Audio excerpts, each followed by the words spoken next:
తెలివి తక్కువడు తెలియదు ఆయనకు. మైనర్ బాలిక మీద హనీ ట్రాప్ కేసు పెట్టే నీకు రాదు. ఎందుకంటే మైనర్ మీద ఒక 25 ఏళ్ళ అడ్డగాడిగా లైంగిక వేధింపులు చేసినప్పుడు హనీ ట్రాప్ కాదు. ఆమె హనీ ట్రాప్ చేసినా నువ్వు ట్రాప్ అయినావు దాంట్లో. దయచేసి అర్థం చేసుకోవాలి.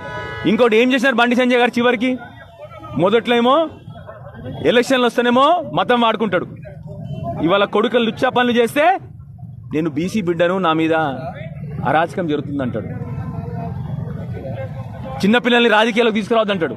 25 ఏళ్ళ అడ్డగాడిద చిన్నపిల్లగాడా? ఆ 17 ఏళ్ళ మైనర్ బాలిక చిన్నపిల్లనా? లేకపోతే నీ 25 ఏళ్ళ అడ్డగాడిద మైనర్ రావాడు? అడ్డగాడిద పనులు చేసి చిన్నపిల్లల్ని రాజకీయాలకు తీసుకురావద్దంటావా? ఈ సంస్కారం నీ కొడుకుది ఎక్కడి నుంచి రాలే బండి సంజయ్? నువ్విచ్చిన సంస్కారమే, నీ భాష, నీ గుటుక, నీ ప్రవర్తననే ఆ పిల్లగాడిని అట్లా తయారు చేసిందని చెప్పి నేను ఇవాళ ప్రెస్ మీడియా ముందుగా నుంచి చెప్తా ఉన్నా.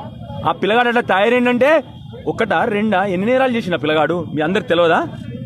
కొట్టుడు, ర్యాగింగు, బుల్లింగు, కాలేజీలలో అమ్మాయిలు వెనుక పడడము, వందల నేర చరిత్ర ఉన్న పిల్లగాడైనా ఎక్కడి నుంచి వచ్చింది ఆ సంస్కారం ఆయనకు?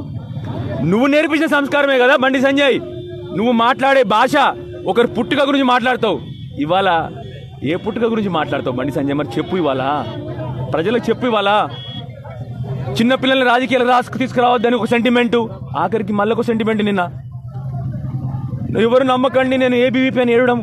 ఏం దొంగ పనులు ఇవన్నీ? చేసే దొంగ పనులు. నీ ఏబీవీపీ చెప్పిందా ఈ పనులు చేసామని చెప్పి?